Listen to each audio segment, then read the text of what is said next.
Good evening friends, I am Pankaj and welcome to P world education point. आज हम लेके आए हैं आपके लिए एक बहुत ही बढ़िया टॉपिक, जिसके अंदर कि हम आपको कन्वर्जन के बारे में बताएंगे, किस तरीके से आप परसेंटेज को फ्रैक्शन में, फ्रैक्शन को परसेंटेज में कन्वर्ट कर सकते हैं ड्यूरिंग द क्वेश्चन। अलग अलग क्वेश्चंस के अंदर इसका यूज़ होता है, जैसे कि आपके अर्थमेटिक क्वेश्चंस के अंदर या आपके सिंप्लीफिकेशन अप्रॉक्सीमेशन के अंदर, और इसको सीखने के बाद आप अपना बहुत ज़्यादा टाइम बचा सकते हैं। तो आइए शुरू करते हैं हमारे इस टॉपिक को आज। इससे पहले जो भी लोग इस चैनल के ऊपर नए हैं वो इस चैनल को सब्सक्राइब कीजिए। अगर आपको ये वीडियो पसंद आती है, आपको इन्फॉर्मेटिव लगती है वीडियो, तो आप इस वीडियो को लाइक ज़रूर कीजिएगा और ज़्यादा से ज़्यादा लोगों के साथ इसे शेयर कीजिएगा। तो आइए चलते हैं और सीखते हैं हमारे टॉपिक को। सबसे पहले हम बात करते हैं फ्रैक्शन की। फ्रैक्शन के बारे में पढ़ने से पहले हम पहले ये जान लेते हैं कि फ्रैक्शन बेसिकली कहते किसे हैं। तो फ्रैक्शन की अगर हम बात करें तो यहाँ आपके सामने लिखा हुआ है, a fraction represent a part of a whole or more generally any number of equal parts।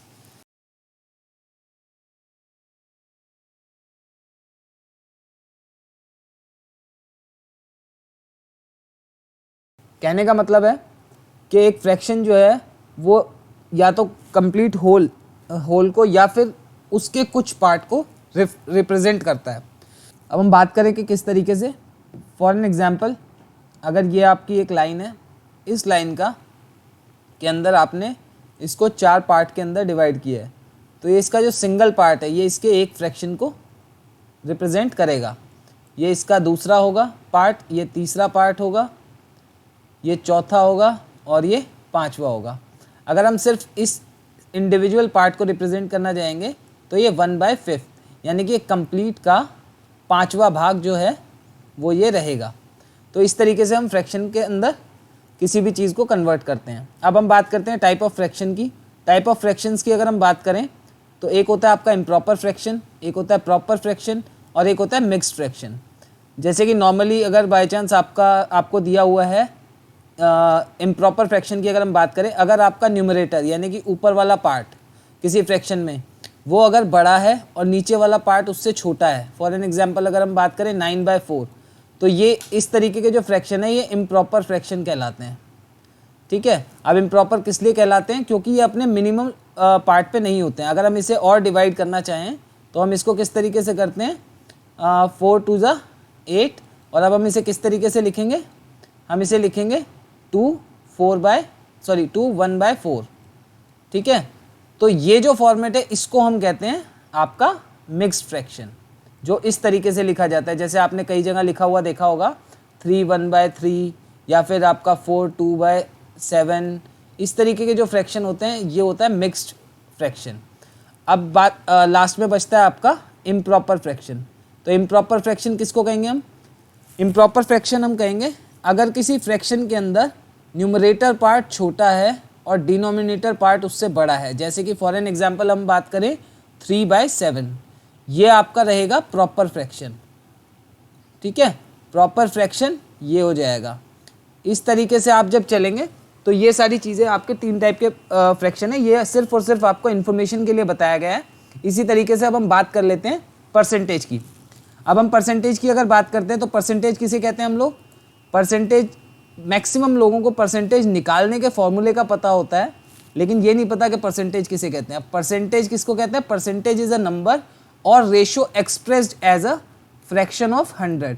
मतलब कि किसी भी चीज़ को हम 100 को बेस मान के 100 के बेस के ऊपर अगर कन्वर्ट कर देते हैं, उसी चीज़ को हम परसेंटेज लिखना शुरू कर देते हैं।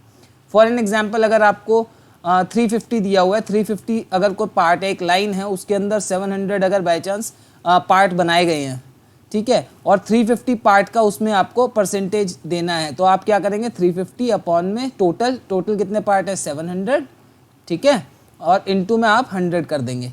ठीक है, तो ये 100 के पार्ट में कन्वर्ट हो जाएगा। और हम क्या करते हैं, 0 से 0 काट देते हैं और 3 5 से 50, यानी कि हम बोल देते हैं 350 700 का 50% है। अब अगर डिनोशन की बात कर ले, ठीक है, तो हम इसको इस साइन से भी रिप्रेजेंट करते हैं और पीसीटी लिख के भी इसको कई जगह पे लिख के बताया जाता है। ठीक है, तो ये तो एक बेसिक चीज़ थी जो हमने परसेंटेज ऑफ फ्रैक्शन के बारे में सीखी। अब हम बात कर लेते हैं जो हमारे एग्जाम्स पॉइंट ऑफ व्यू से इम्पॉर्टेंट है। तो आइए चलते हैं उस चीज़ के ऊपर। ठीक है, तो ये है कुछ एक फ्रैक्शन, ये है कुछ एक फ्रैक्शन जिसके अंदर की हमें बेसिकली जो हमें सीखने भी हैं। फॉर एन एग्जाम्पल इसके अंदर जितने भी ये फ्रैक्शन है, ये मोस्ट ऑफ द फ्रैक्शन वो हैं जो आपको हर जगह लिखे हुए दिखाई देंगे या आपको बार बार जिन्हें यूज़ करना पड़ेगा। जैसे फॉर एन एग्जाम्पल 1% का फ्रैक्शन क्या लिखा हुआ है 1/100, 2% का क्या लिखा हुआ है 1/50, 4% का क्या लिखा हुआ है 1/25, 5% का क्या लिखा हुआ है 1/20, 8.33% का क्या लिखा हुआ है 1/12। अगर ये फ्रैक्शन आपको याद रहेंगे तो जैसे कल भी हमने अपनी सिंप्लीफिकेशन के क्वेश्चंस के अंदर देखा था कि अगर कहीं पे लिखा हुआ है आपका 33.33%, तो उसको आपको सॉल्व करने के अंदर बहुत इजी रहेगा अगर आपको पता होगा इसका 1/3 डायरेक्ट फ्रैक्शन की वैल्यू है। तो फॉर एन एग्जांपल अगर आपको दिया गया है 33.33% ऑफ 66, तो आप इसे अगर सॉल्व करने लगेंगे तो आपको कैसे करना पड़ेगा 333 नॉर्मल तरीके से अगर हम करेंगे, अपॉन में 2 0 इधर से और परसेंटेज के 2 0 आ गए, इनटू में आप 66 करेंगे, देन आप इनको मल्टीप्लाई करेंगे। बट इतना सब कुछ करने की ज़रूरत नहीं है और इतना हमारे पास एग्जाम में टाइम भी नहीं होता। अगर हम बैंकिंग की खासकर बात करें तो बहुत कम टाइम हमें दिया जाता है और वी हैव टू टेक मतलब एवरी सिंगल मिनट कि हमें वो हमारे लिए वो बहुत ज़्यादा काउंटेबल होती है। तो अगर उस तरीके से हम देख के चले तो हमें सीधा पता होना चाहिए कि हाँ 33.33% जो हमें दिया हुआ है इसकी वैल्यू भाई 1/3 है। 1/3 को हम 66 से करेंगे, 3 1 3, 3 2 6, 3 2 6, हमारा 22 आंसर आ गया। तो इस तरीके से हमें ये चीज़ पता होगी तो हमारे लिए काफ़ी ईजी रहेगा। अब अगर हम बात करें कि ये सारे जो चीज़ें हैं इनको 2-4 चीज़ों को हम निकाल के देख लेते हैं जिससे कि ये भी पता हो कि ये निकलते किस तरीके से, क्योंकि कई बार ऐसा होता है कि हम भूल भी जाते हैं, हमें कुछ याद नहीं भी रहता है, तो हमें उस चीज़ की दिक्कत ना आए।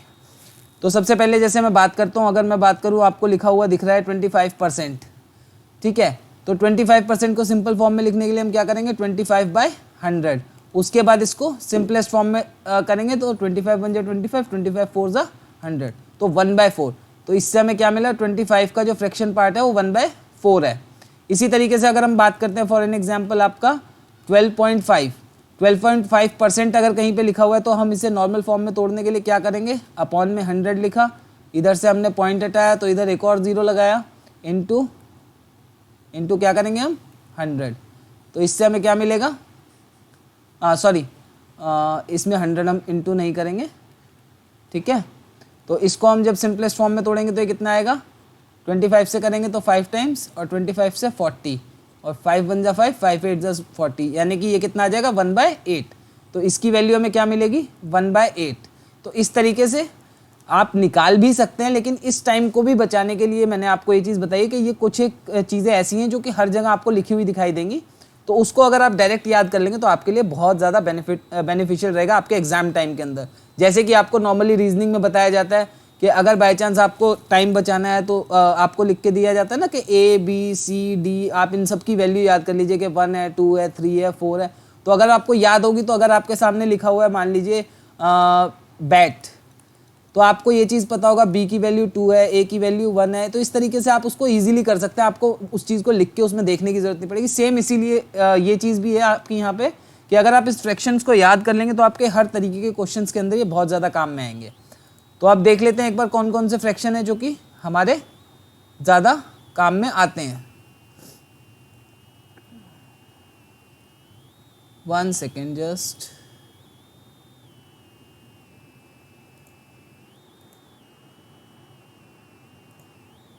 यहाँ पे अब हम आए हैं तो हमें क्या चीज़ देखने को मिली है। अब नॉर्मल चीज़ को हम मतलब कि सिर्फ 1-2 बार पढ़ लेंगे, ठीक है। उसके बाद क्वेश्चन करते करते हमें ये चीज़ें याद हो जाएगी। जैसे 1% का कोई इतना बहुत ज़्यादा इंपॉर्टेंट नहीं है, जैसे 8.33% है, ये इंपॉर्टेंट है, कई जगह देखा गया है। 12.50% है, ये कई बार 12/2% भी लिखा हुआ आपको मिलेगा। इस तरीके से अगर मैं बात करूँ 16.67% भी कई जगह देखा गया है, 33.33% भी देखा गया है। इन्हीं चीज़ को आपको दोनों ही वे में वाइस वर्सा लेके चलना है कि अगर कहीं पे 1.3 आया हुआ है और आंसर आपको परसेंटेज में दिया हुआ है तो आपको निकालना नहीं है कि आप 1/3 × 100 करके उसको निकाल रहे हैं कि 3 1 जा 3, 3 3 जा 9, फिर 3 3 जा 9। आपको सीधा पता होना चाहिए 1/3 दिया हुआ है तो हाँ ठीक है 33.33% इसका आंसर होगा। इस तरीके से आपको याद होना चाहिए वाइस वर्सा दोनों ही उसमें, ठीक है। इसके बाद आपका हो गया 66.67, इसके बाद आपका 37.50, इसके बाद आपका 75%, 60%, जैसे आपका 60% है तो आपको पता होना चाहिए 3/5 डायरेक्ट आपको यहाँ पे लिख सकते हैं। जैसे 60% ऑफ आपको दिया हुआ है 60% ऑफ 50, तो आपको अगर ये डायरेक्ट पता होगा तो आपको दिक्कत नहीं है। आपको पता है 3/5 होता है, आप 5 से 10 काटेंगे 30 डायरेक्ट आंसर लिखेंगे। तो इस तरीके से काफ़ी स्टेप ऐसे होते हैं जो आप इसमें छोड़ सकते हैं। तो फ्रेंड्स आज आप लोगों के लिए ये है, फिर भी मैं एक बार इसको क्लियर कर रहा हूँ। आप इसका स्क्रीनशॉट लेके अपने पास रख सकते हैं ताकि एग्जाम से पहले भी आप इस पर एक बार नज़र मार सकें। और अगर आपको ये वीडियो पसंद आई हो तो अपने फ्रेंड्स के साथ इसे शेयर ज़रूर कीजिएगा, ज़्यादा से ज़्यादा लोगों तक इसे पहुंचाइएगा। हम लोग अपने चैनल पे जितना भी कंटेंट होगा वो आपको अच्छे से अच्छा प्रोवाइड करेंगे ताकि आने वाले आप अपने बैंकिंग एग्जाम्स के अंदर और इंश्योरेंस एग्जाम्स के अंदर या अदर कॉम्पिटिटिव एग्जाम्स के अंदर आप इन सब चीज़ों को यूज़ में ला सकें और इससे अच्छे मार्क्स गेन कर सकें। Thank you so much, thanks for watching.